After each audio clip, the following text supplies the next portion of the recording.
வணக்கம். இந்த பதிவில் மகாபாரத காப்பியத்தின் தலைவனான கண்ணன், சூத்திரதாரி இவர் தொடர்பானது. கடந்த ஆகஸ்ட் 11 நம்ம கிருஷ்ண ஜன்மாஷ்டமியை மிகவும் சிறப்பாக கொண்டாடினோம். கிருஷ்ண ஜெயந்தி என்று சொல்வோம். அஷ்டமி திதியில் பிறந்ததுனால ஜன்மாஷ்டமி. கிருஷ்ண ஜன்மாஷ்டமிக்கு அடுத்த வரும் அஷ்டமி மிக மிக முக்கியமான ஒரு அஷ்டமி. இந்து மதத்தில் மிக முக்கியமான பண்டிகையின் நாள் அது. அதாவது வரப்போகிற ஆகஸ்ட் 26ஆம் தேதி புதன்கிழமை அன்று அஷ்டமி. அன்று நாம் கொண்டாட போவது ராதா அஷ்டமி. ராதானா எல்லாருக்கும் தெரியும். ஆனா ராதா அஷ்டமி பத்தி சில விஷயங்கள் கூட சொல்ல வேண்டியிருக்கிறது. கடந்த 2000 ஆண்டுகளாக இந்திய நாட்டில் ராதா அஷ்டமி சிறப்பாக கொண்டாடப்பட்டு வருகிறது. 2000 வருஷமா நமக்கு கல்வெட்டு ஆதாரங்கள், இலக்கிய ஆதாரங்கள், தொல்லியல் ஆதாரங்கள், புராணங்கள் எல்லாமே சொல்கிறது. ஆனால் தமிழ்நாட்டில் மட்டும் ராதா அஷ்டமி அந்த அளவுக்கு சிறப்பாக கொண்டாடப்படவில்லை. இது உண்மைதான். அதாவது சில பேருக்கு ராதா அஷ்டமின்னா தெரியும், சில பேர் வீட்டில் கொண்டாடுவாங்களே தவிர கிருஷ்ண ஜன்மாஷ்டமி மாதிரி அதை ஒரு விழாவாவோ ஒரு பெரிய பண்டிகையாகவோ கொண்டாடுவதில்லை. ஈவன் சில வைஷ்ணவ கோயில்கள் தான் ராதா அஷ்டமி கொண்டாடுகிறார்கள், பல அதை கொண்டாடவில்லை. நீங்க பஞ்சாங்கம் எடுத்து பார்த்தீங்கன்னா 7 பஞ்சாங்கம் எடுத்து பார்த்ததுல 2 பஞ்சாங்கத்தில் தான் ராதா அஷ்டமி என்றே இருக்கிறது, அதாவது ஆகஸ்ட் 26. அந்த அளவுக்கு ஏன் ராதா அஷ்டமி தமிழ்நாட்டில் கொண்டாடப்படவில்லை? இது ஒரு முக்கியமான காரணம். இதென்ன புது பிரச்சனைலாம் அப்படிலாம் இல்லைங்க. இப்ப என்ன சொல்ல வரேன்னா, ஏற்கனவே புழக்கத்தில் இருந்த மிக முக்கியமான பண்டிகையை நாம் கடந்த 500, 600, 700 ஆண்டுகளாக நம் தமிழ்நாட்டில் கொண்டாடப்படவில்லை என்றுதான் தோன்றுகிறது. இதுக்கு என்ன காரணம்? இது முக்கியமான விஷயம் நினைக்கிறேன். மதிப்புக்கும் மரியாதைக்கும் உரிய ஆச்சாரியர்கள், குறிப்பாக வைஷ்ணவ ஆச்சாரியர்கள் இதற்கு பதில் அளிப்பார்கள் என்ற நம்பிக்கை எங்களுக்கு எல்லாமே உண்டு.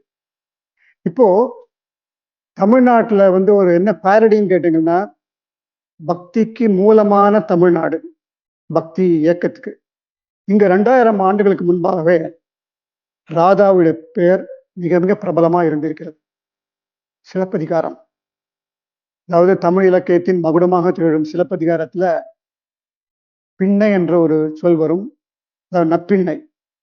ராதாவை தான் தமிழ்நாட்டுல நப்பிண்ணை என்று சொல்வார்கள். இதை எல்லா வைஷ்ணவ ஆச்சாரம் ஒத்துருக்காங்க.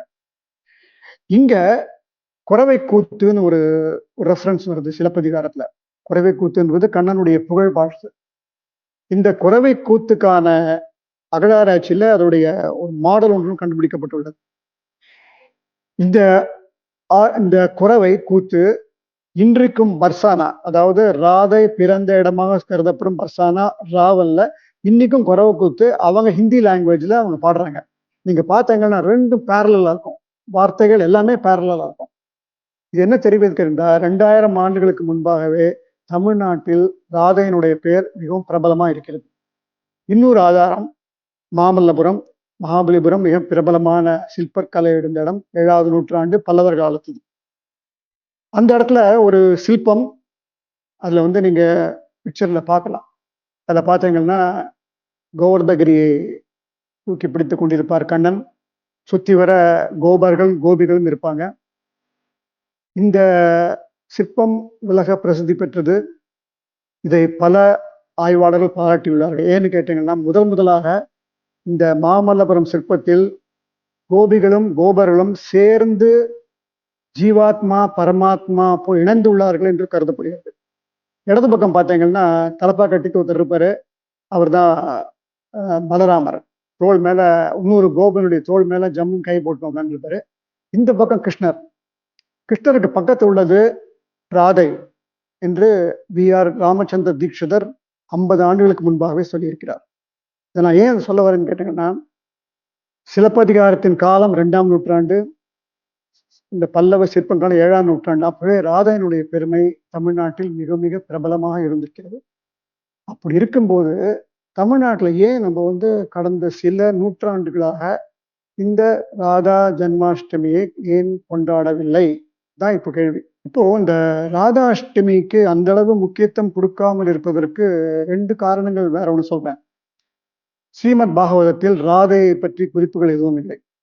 அது எல்லாருக்கும் தெரிஞ்ச விஷயம். பாகவதத்துக்கு கமெண்ட்ரி எழுதுகிற ஸ்ரீதர் கூட ராதை என்ற வார்த்தையை சொல்லவில்லை. விஷ்ணு புராணத்திலையும் ராதை பற்றி இல்லை. அப்புறம் இன்னொரு தீரி என்ன சொல்றாங்கன்னா, ஜெயதேவர் 12வது நூற்றாண்டை சேர்ந்த கவிஞர் ஜெயதேவர் அஷ்டபதி எழுதியுள்ளார். நமக்கெல்லாம் தெரியும். அஷ்டபதிக்கு மற்றொரு பெயர் கீதா கோவிந்தம். 12வது நூற்றாண்டில் எழுதப்பட்டது கீதா கோவிந்தம். இது எழுதியவர் ஜெயதேவர். இந்த நூல் வந்த பிறகுதான் ராதையனுடைய பெயர் இந்தியா முழுவதும் பரவியது என்று ஒரு தீரி உண்டு. அதுக்கு முன்னாடி ராதை என்பது ஒரு கற்பனை கதாபாத்திரம் என்றே பலர் நினைத்து வந்தார்கள். இந்த காரணங்களினால்தான் ராதா அஷ்டமி நம்ம தமிழ்நாட்டில் இல்லையோ என்ற ஒரு சந்தேகம் வருகிறது. இப்போ நம்ம எங்க போறோம்னா, ராதாவை பற்றி எந்தெந்த குறிப்புகள் 2000 ஆண்டுகளுக்கு முன்பாக இருந்தது என்பதை பார்க்கலாம். அதுக்கு முன்னாடி ஒரு இன்ஃபர்மேஷன். பாகவதம் நமக்கு எல்லாம் தெரிஞ்சது. இது எழுதியவர் வியாசர். அதை பரீட்சித்துக்கு சொன்னவர் சுகமுனிவர். ஸ்ரீமத் பாகவதத்தில் இருக்கிற கதாபாத்திரங்கள் எல்லாருக்குமே அடைமொழி எதுவும் கிடையாது. எக்ஸப்ட் கிருஷ்ணர். பகவான் வாச்ச ஸ்ரீ. ஸ்ரீ அப்படிங்கிற ஒரு பட்டப்பெயர் சுகருக்கு மட்டும்தான் கொடுக்கப்பட்டது. ஸ்ரீ சுகர் என்று இருக்கும். ஸ்ரீ சுகர் வாச்ச. அதே போல ராதா அவர்களுக்கு ஸ்ரீமதி என்ற பட்டப்பெயரை கொடுத்தது பத்ம புராணம். பத்ம புராணம் பாதாள கண்டத்துல ஒரு ரெஃபரன்ஸ் இருக்கு. ஸ்ரீமதி என்றே ராதாராணியை கூப்பிட வேண்டும் என்று. ஆகவே நம்ம ராதாவை ஸ்ரீமதி ராதாராணி என்றே மரியாதையாக கூப்பிடுவோம். இப்பொழுது ஸ்ரீமதி ராதாராணியின் ரெஃபரன்சஸ் என்னங்கிறத ஒரு பிக்கா பார்ப்போம். லக்ஷ்மி தேவியின் மிக முக்கிய அவதாரங்களில் ஒன்று ராதை என்கிறது பத்ம புராணம். புராதனமான பெண் தெய்வத்தின் சக்தி என்று புகழ்கிறது ராதோ உபனிஷத். ராதோ உபனிஷத்தோட காலம் நமக்கு தெரியவில்லை. அது உபனிஷத்தோட சேர்ந்துதான் என்றும் நமக்கு தெரியவில்லை. அதனுடைய பிரிண்ட் 17th century தான் நமக்கு கிடைச்சது. அது ஒன்று ஃபர்தரா ரிசர்ச் பண்ணலாம். அதே மாதிரி நாரத பஞ்சராத்திரத்திலையும் கிளியர் ரெஃபரன்ஸ் இருக்கிறது. கிருஷ்ணர் இயற்கைக்கு அப்பாற்பட்ட ஒரு தெய்வம், ராதையும் கிருஷ்ணருக்கு அப்பாற்பட்ட தெய்வம் என்று நாரத பஞ்சராத்திரத்தில் தெரிகிறது. பத்ம புராணத்துல பாதாள காண்டத்துல மீண்டும் ராதா அஷ்டமி கொண்டாடியதுக்கான ஆதாரங்கள் இருக்கின்றன. Wonderful information we have now because Padma புராணத்தோட டேட் கிட்டத்தட்ட 1200 years சொல்லும்பொழுது 1200 ஆண்டுகளுக்கு முன்பாகவே ராதா அஷ்டமி இந்தியாவில் கொண்டாடப்பட்டது என்பதற்கான ஆதாரம் பத்ம புராணத்தில் இருக்கிறது. மற்றொன்று வராக புராணம். வராக புராணத்துல பிருந்தாவன்ல இருக்கிற ராதா குண்ட், ராதா குளம், இதை பற்றி ஒரு ரெஃபரன்ஸ் இருக்கிறது. 18ஆம் நூற்றாண்டு 19ஆம் நூற்றாண்டு ஆய்வாளர்கள் எல்லாமே ராதா குண்ட் சைத்தன்ய மகாபிரபுக்கு அப்புறம் தான் வந்ததுன்னு சொன்னாங்க. வராக புராணத்துல ராதா குண்ட் பற்றிய ஒரு இன்ஃபர்மேஷன் இருக்கிறதுனால அதனுடைய ஆன்டிக்விட்டியும் 2000 வருஷங்களுக்கு பின்னாக போயிருந்து. உங்களுக்கு தெரியும், புராணங்கள் 18. இவற்றில் புராதனமான புராணங்கள்னு பார்த்தீங்கன்னா மத்ஸ்ய, வாயு, பிரம்மாண்ட, விஷ்ணு. இதுல மத்ஸ்ய புராணத்துல ராதைக்கு தக்ஷாயினி என்ற பெயர் கொடுத்திருக்காங்க. She the queen of Brindavan.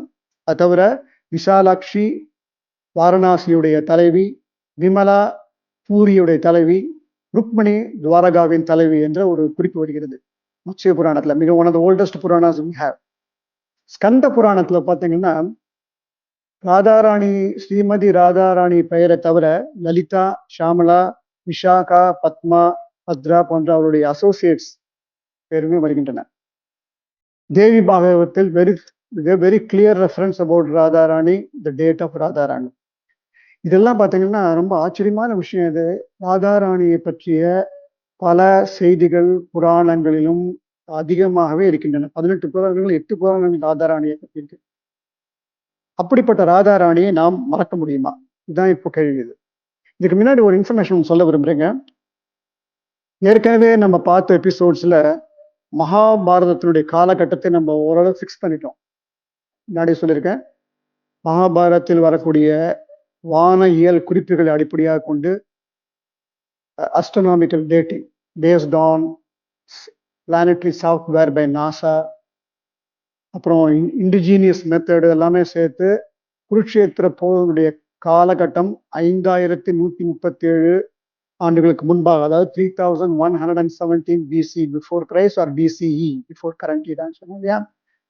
எப்படி இதை கண்டுபிடிச்சாங்கன்னு கேட்டோம்னா, மகாபாரதத்துக்கு ஒரு கிரிட்டிக்கல் எடிஷன் ஒன்று தயார் பண்ணிடும். எல்லா மகாபாரத்தையும் ஒன்றாக சேர்த்து கிட்டத்தட்ட 100 பண்டிதர்கள் 30 ஆண்டுகள் உழைத்து இதுதான் உண்மையான மகாபாரதம் என்று சொன்ன கிரிட்டிக்கல் எடிஷன். இது ஏற்கனவே நம்ம பேசியிருக்கோம். அதே மாதிரி புராணங்களுக்கு ஒரு கிரிட்டிக்கல் எடிஷன் இல்லை. அதனாலதான் நம்ம இந்த டேட்ஸ் ஃபிக்ஸ் பண்ண முடியல. அப்புறம் அந்த புராணங்கள் சம்பவங்கள் உண்மையா, எது இடைச்செருகல் என்று நமக்கு தெரியவில்லை, எது ரெப்படிஷனா இருந்து நமக்கு தெரியவில்லை. 18 புராணங்கள் பிளஸ் உப புராணங்கள் எல்லாத்தையுமே ஒன்றாக தொகுத்து ஒவ்வொரு இடத்துல இருக்கும் இல்லையா, நூற்றுக்கணக்கான பண்டிதர்களின் துணையோட அதை படித்து எது சேர்க்கப்பட்டது, எது இன்டர்போலேஷன் அப்படிங்கிறதெல்லாம் சொல்லி ஒரு கிரிட்டிக்கல் எடிஷன் ஆஃப் புராணம் இருந்ததுன்னா நமக்கு நம்ம சனாதன தர்மத்தின் பல சந்தேகங்களை நம்ம தீர்த்து விடலாம். இது உதாரணம் சொல்ல பாருங்க. பத்ம புராணம், அதுல நான் சொன்னேன் ராதா அஷ்டமி கொண்டாடப்பட்டது என்று. இது கௌடிய சம்பிரதாயத்தில் இருக்கிற அந்த பத்ம புராணம் பெங்கால் எடிஷன்ல இருக்கு. ஆனால் காஷ்மீர் எடிஷன்ல இந்த வார்த்தை இல்லை. அப்படின்னா இல்லைன்னு அர்த்தம் இல்லை. அதாவது அந்த எழுதப்பட்டவங்க அதை எழுத விட்டுட்டாங்கன்னா. ஆகவே இந்த critical edition of Puranas are very very important to fix the not only the date of Hinduism but also clarify some of the doubts. இந்த ஒவ்வொரு புராணத்துக்கும் இருக்கக்கூடிய இந்த சர்ச்சைகள்லாம் வருது இல்லை, அந்த சர்ச்சைகள் எல்லாமே இப்போ தீர்ந்து போயிடும். உங்களுக்கு நமக்கு ஒரு கிரிட்டிக்கல் எடிஷன் இருந்தா நிச்சயமா தீர்வு. இதை செய்யணும்னா யார் செய்யறது? அரசாங்கம் செய்வான்னு தெரியவில்லை. ஏன்னா I don't think we can do it. But ஒரு தனிப்பட்ட ஆர்கனைசேஷன் செய்ய முடியும்.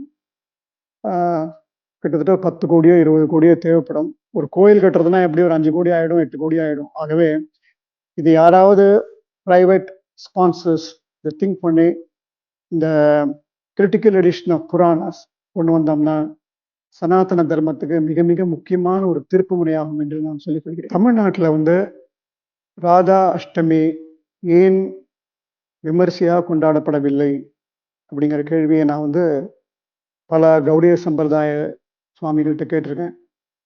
மாயாப்பூர்ல நான் கிட்டத்தட்ட 10 மாசம் இருந்தேன், 4 ஆண்டுகளுக்கு முன்பாக. மாயாப்பூர் என்பது கல்கட்டாவிலிருந்து 120 கிலோமீட்டர், சைத்தன்ய மகாபிரபு பிறந்த இடம். அப்ப அங்க போய் கேட்டபோது ஒரு உண்மை தெரிகிறது. இது ஒன்லி அசம்ஷன், உண்மைன்னு சொல்ல வேண்டாம், இது அசம்ஷன். என்னன்னு கேட்டீங்கன்னா, ஜெயதேவருடைய Ashtapadi once it has come out, வெளியில வந்த உடனே ஒரு பெரிய வேவ், ஒரு பெரிய, அதாவது இந்தியா முழுக்க ஒரு அதிர்வு மலையை கொடுத்தது அந்த அஷ்டபதி. ராதா கிருஷ்ணனுடைய அந்த அந்யோன்யம், குணநலங்கள், இந்த ரொமான்ஸ் எல்லாமே it has created a very big stir in all over the world, all over India. அந்த சமயத்துல பெங்காலத்திலும் குஜராத்திலும் நூற்றுக்கணக்கான கவிதைகள் புனையப்பட்டன. யார் மேல? ராதாகிருஷ்ணன் மேல. இது எல்லாமே 80% சிங்கார ரசம் உண்டு, சிங்கார ரசம் கொண்டது. அஷ்டபதியே சிங்கார ரசம் என்றாலும் அதுல பக்தி மார்க்கம் அதிகம் உண்டு. ஆனால் வாக்பதி, சில பேர் அந்த பெங்கால் இதெல்லாம் நீங்க பார்த்தீங்கன்னா முழுக்க முழுக்க ரொமான்ஸா தான் இருக்கும். வங்காளத்தில், அதுவும் சைத்தன்ய மகாபிரபுக்கு பிறகு ராதா கல்ட் என்றது மிக பிரபலமா ஆகிவிட்டது. சிங்கார ரசத்தின் அடிப்படையில் ராதா தத்துவம் உருவானது. தென்னிந்தியாவுக்கு அது சரிப்படுமா, ஒத்துப்போகுமா என்ற சந்தேகம் சில ஆட்சியாளர்களுக்கு ஏற்பட்டிருந்திருக்கலாம். ஏன்னா நம்மளுடைய பக்தி மார்க்கம் சிங்காரம் அடிப்படையாக கொண்டதல்ல, இல்லைங்களா? ஆனால் ராதா கல்ட் என்று சொல்லக்கூடிய அந்த 15ஆம் நூற்றாண்டுக்கு அப்புறம் அந்த ராதா பாவம் சிங்கார ரசத்தை அடிப்படையாக கொண்டது. இது தமிழ்நாட்டுக்கு சரிப்பட்டு வராது என்ற காரணத்தினால் ராதா அஷ்டமியை கொண்டாட வேண்டாம், ராதா கல்யாணம் நடத்தினாலே போருங்கிற மாதிரி நம்ம கொண்டு வந்தோம் என்று தெரியவில்லை. இதை மதிப்புக்குரிய மரியாதைக்குரிய வேணும் ஆச்சாரியர்கள் தான் இதை சொல்ல வேண்டும். அதாவது ராதா கல்யாணம் என்பது இப்போதான் ஒரு 200 இயர்ஸ் முன்னாடிதான், அதுக்கு முன்னாடி ராதா கல்யாணம் நடந்ததுக்கான எந்த ஆதாரமும் கல்வெட்டுகளிலோ அல்லது உங்களுக்கு லிட்ரேச்சர்லயோ எங்கேயுமே கிடையாது. ராதா கல்யாணம் very very late. Even I could பிடிக்கிற 125 இயர்ஸ் அதுக்கு முன்னாடி ராதா கல்யாணம் இல்லை. ஆகவே இந்த சமயத்துல பாரம்பரியத்தையும் மனத்தில் வைத்துக்கொண்டு ராதையும் கிருஷ்ணரும் இணை புரியாதவர்கள், ராதை இல்லாமல் கிருஷ்ணரை அணுக முடியாது என்று பிரம்ம வைவத்திர புராணம் தெளிவாக சொல்கிறது. ஆகவே ராதா அஷ்டமியை மீண்டும் கொண்டாட வேண்டும், சிறப்பாக கொண்டாட வேண்டும் என்பதுதான் எங்களுடைய தாழ்மையான வேண்டுகோள். ஆகஸ்ட் 26 புதன்கிழமை அன்று ராதா அஷ்டமி. நாமெல்லாம் சிறப்பாக கொண்டாடுவோம். இந்த ராதா அஷ்டமிக்கு சொல்ல வேண்டிய மந்திரங்கள் அது வந்து குரு வழியாக தான் நமக்கு கிடைக்க வேண்டும். வார்க சமிதியில் இருக்கிறது, தேவி பாகவத்தில் இருக்கிறது. இதெல்லாம் வந்து நீங்க குருவுடன் கேட்டு அந்த ஜபிக்கலாம். அது தவிர 2 பாப்புலர் ஸ்லோகம்ஸ் அது வந்து இஸ் அவைலபிள் எனிவேர். அதை வந்து நம்ம சொல்லலாம் அன்னைக்கு. அந்த ஸ்லோகங்களை நான் சொல்லுகிறேன். அது யார் வேணாலும் அன்னைக்கு ஜபிக்கலாம். ஸோ ராதாஷ்டமியை மிக சிறப்பாக கொண்டாட இந்த மந்திரங்கள் உதவலாம் என்று நம்புகிறேன். ஒன்று, ஹே கிருஷ்ணா கருணா சிந்தோ தீனபந்தோ ஜெகத்பதே கோபேச கோபிகா காந்த ராதா காந்த நமோஸ்துதே. இரண்டாவது, தப்த காஞ்சன கௌராங்கி ராதே விருந்தாவனேஸ்வரி விஷபானு சுதே தேவி பிரணமாமி ஹரிப்பிரியே. நேரிலே ஆகஸ்ட் 26 புதன்கிழமை ராதாஷ்டமி. ஸ்ரீமதி ராதாராணியின் ஆசீர்வாதமும் அவருடைய கிரேஸ் நம்ம கிடைத்தால் நிச்சயமாக கிருஷ்ணனை நாம் சந்திக்க முடியும். வணக்கம்.